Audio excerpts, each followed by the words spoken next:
So I was just gonna go over a couple, some of my favorite tools in Ableton. So there's is like what we call like a sound candy. Sounds like this.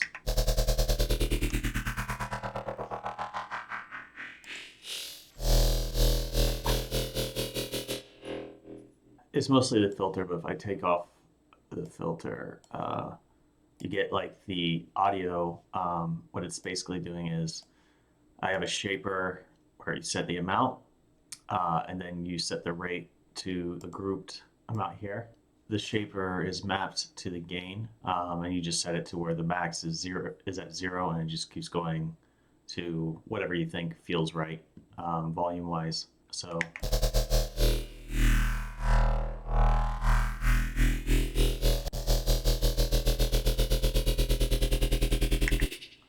a lot of times you can do stuff like that on a build.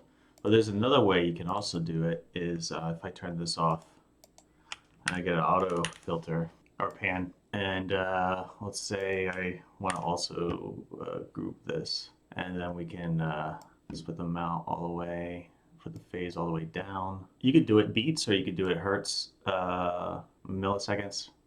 I'll set this macro 1.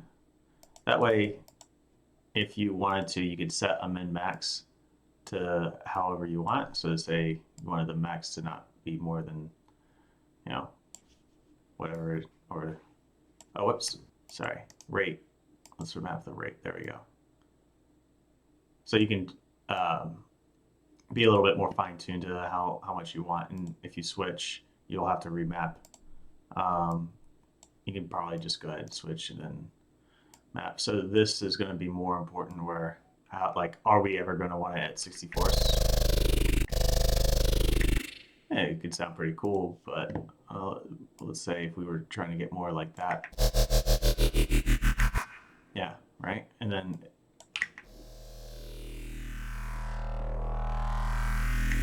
maybe that's too slow, so maybe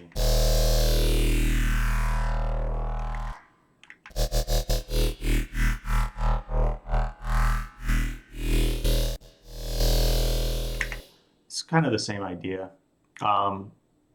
And then, if we mix it back here, you're able to get a kind of different feel. It's gonna smooth over a little bit better than the rates just going directly up. So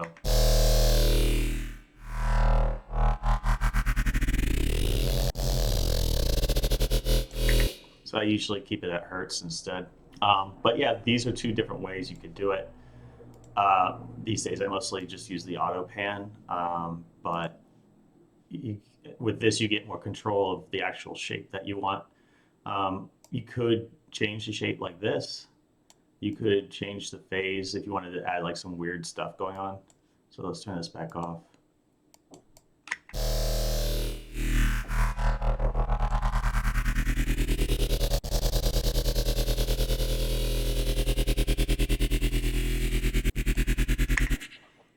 You can change the shape with this and then alter it like that. But obviously with the shaper, you're going to get a little bit more control. Another thing I like, you can get some really crazy sounds with the Corpus. You got this guy right here. I have two operators. One's just straight up the sub, and the other is here. And then I have the Corpus delay modulation from, if I close these just so you can bring it closer. So yeah, this is going to be the decay right here. So if you see where it moves, that's kind of how you control, like, it's basically what it's doing is, it's adding more of a tail to the actual wetness of the Corpus. And the Corpus really accentuates the highs a lot of the time, depending on which one of these parameters you're using. So in this, let's see, this one doesn't have a lot of movement. Let's choose this one with movement, and then I'll choose this one over here. So it's, this is going to be really loud. So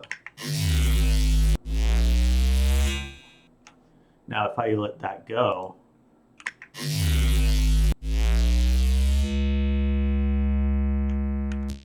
you can see like that decay. We'll keep it going. So if I had no sound here, maybe I'd keep that decay going over to here and just like have it controlled to stop somewhere around there. So it'd be like,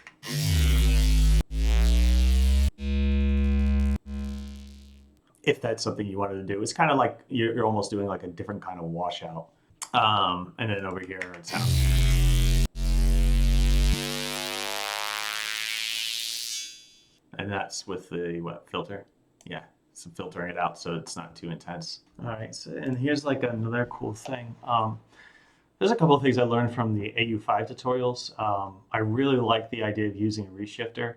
So this sound, I'll keep the auto filter on. Let's see.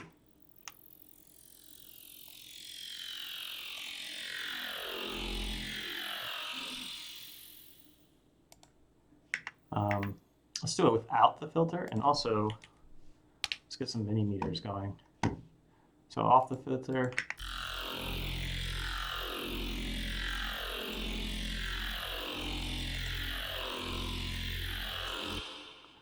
You get some pretty cool stuff with that, and the way this works is you have a couple EQ3s. Well, I say a couple. You have a lot of EQ3s and a shifter with it. The poles are modulated through turning these on, as you can see, and then the frequency is messing with these. So basically, you just do it to one of them, and you can duplicate it, and we'll copy all those same parameters for however many you want. And then you just choose how many you want at the same time.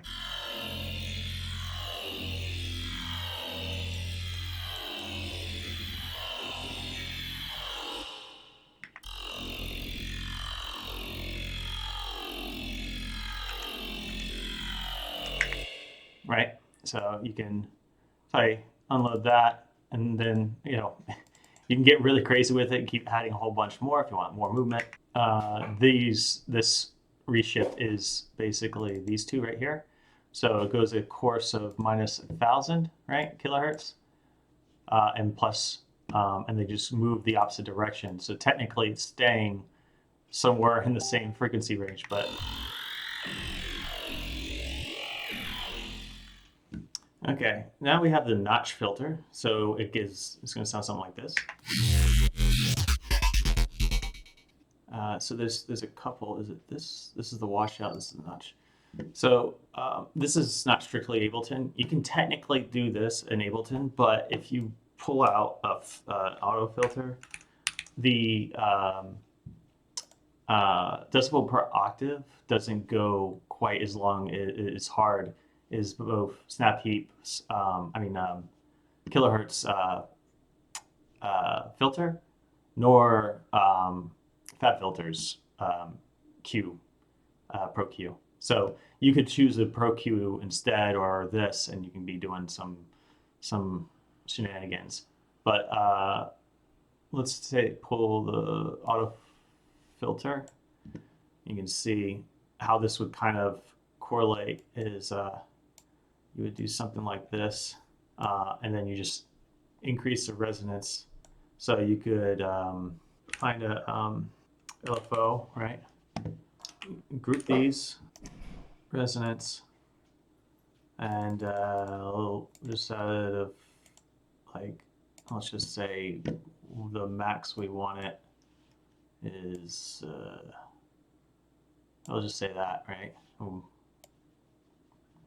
The curve isn't as, you can kind of tell. So here, there's the filter slope. You can see it's like gradually getting harsher. This is what the like decibel per octave is. So I think, if I recall correctly, the 6 in here is not 48, 80, 86 decibel per octave, I think. And I think for Fab Filter, they can go up to like 92 decibel per octave. I actually don't recall what Ableton's does, but I know it's definitely not as much. Let's say that wasn't really enough. You get something like that. And you can just choose how much, and It's not going all the way, it looks like. So, oh, right, 100%. There you go. Duh. And so if I turn this off, yeah, you can kind of tell it's a little different. And what's getting that sound too is on this, I think there's like a Corpus, which I was mentioning earlier. Yeah, if you add more decay, obviously that's going to really fuck with it. So the sub stops at a certain point, but then the tail of the high is still going, and this is kind of separating those. So if we brought over the EQ8 or EQ3, you see there's like this constant dip, but like there's so much movement being pushed around.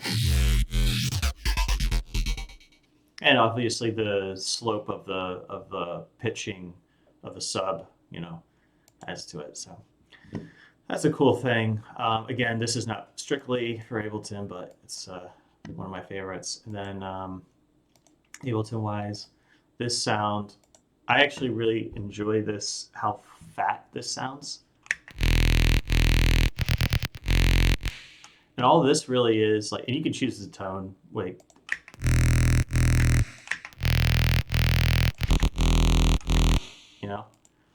Or you could, in this case, you could use trash if you have trash, and maybe you can do some crazy stuff with that. Trash has some really cool ideas.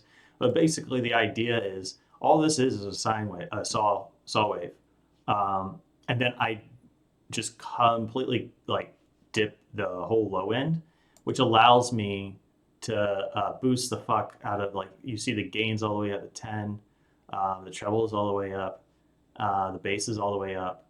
Like you can, you could even use the live crusher. I have the drive really high on a analog clip for a saturator.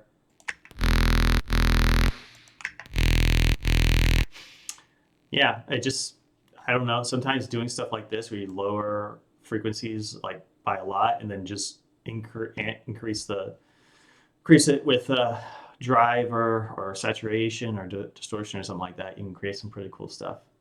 A relatively simple thing you can do as well is you can group this filter and use one knob to change everything.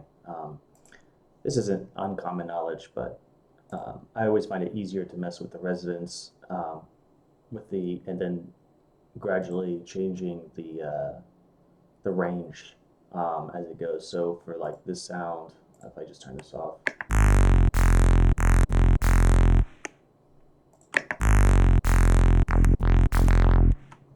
and if I was trying to like I don't know, I was like, oh, let's try the resonance higher,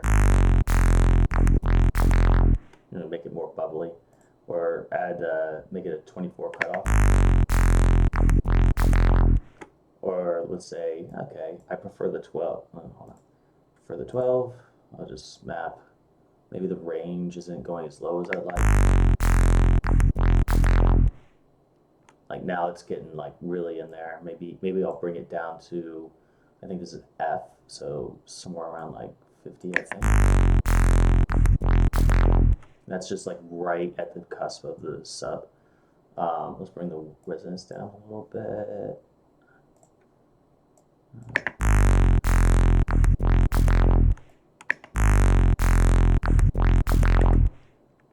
That was kind of cool. I think right in the middle, it sounded the best when it was sloping like this. So what if we just copy that?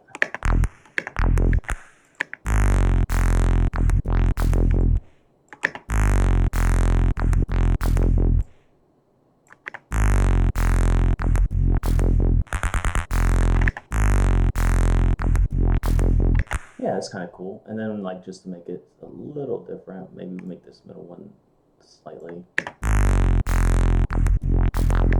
Yeah, that way it feels different. It's more kind of swingy.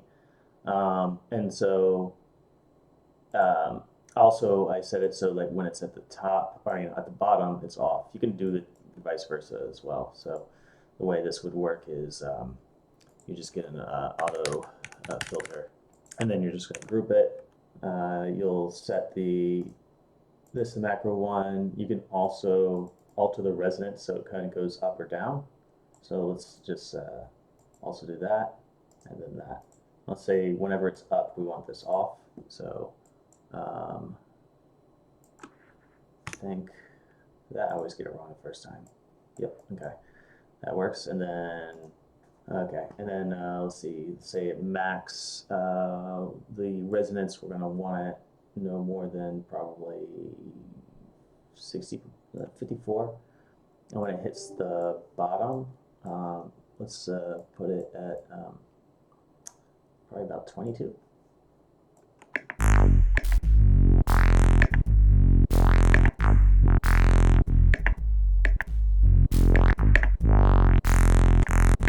You know, and that in the slow drag really pulls it in. And then we're going to say the minimum right where the 50, and we'll just go all the way to the top. But you can also just make it like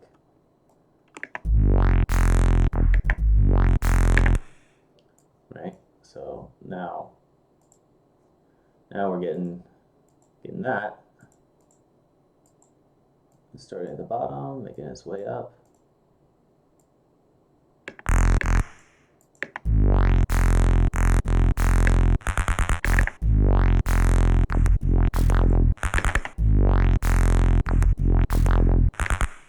And obviously, if you move these effects elsewhere in the chain, you're going to get a very different feel, a very different vibe, because it's going to accentuate all the effects that come after it. So that versus after the saturator and the up. It's a little more controlled, but sometimes, you know, like if you added like before or after like a reverb or something, you know, it's going to make a more drastic difference. And especially if there's like some sort of OTT or something like that. So let's see, there's an OTT here. How different does this sound? It has not as much of a change. And you can feel that a little bit more, I feel. But yeah, stuff like that.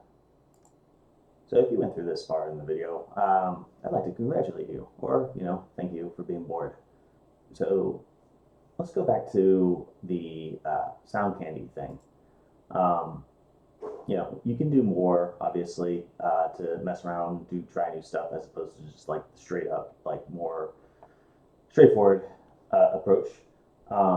You can try different waveforms, you can try different shapes. What I did is on the frequency, I also modulated the phase, so you can see the phase slightly goes from 360 to 270 degrees. 360 basically the same as 0. So it would sound something like this.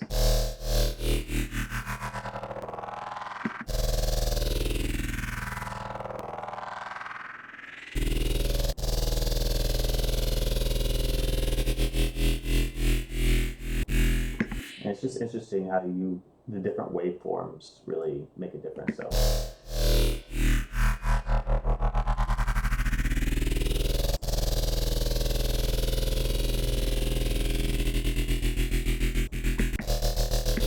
This one's pretty cool. It's like a machine gun. I think actually that might be how they make them.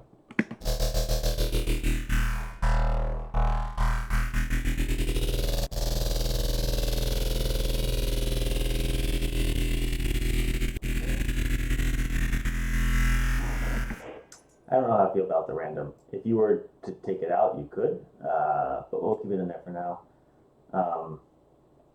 Obviously, what you do is you just change it in the modulation.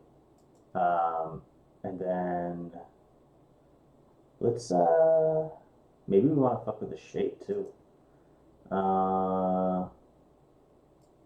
Let's,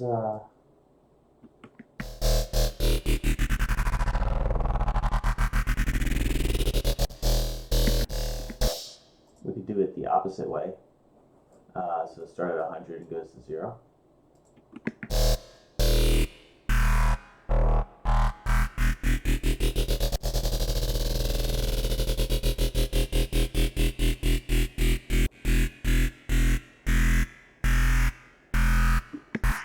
pretty cool.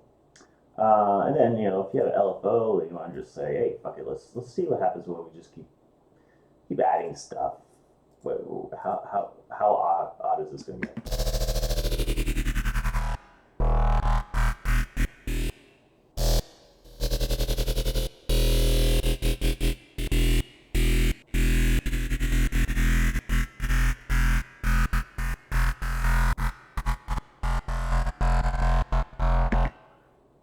Let's keep, I think we want to keep the random out.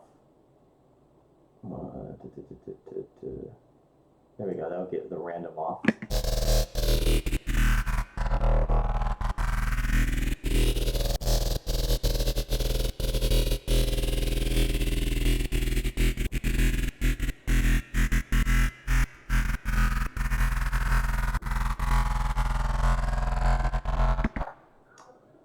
Maybe a little too chaotic.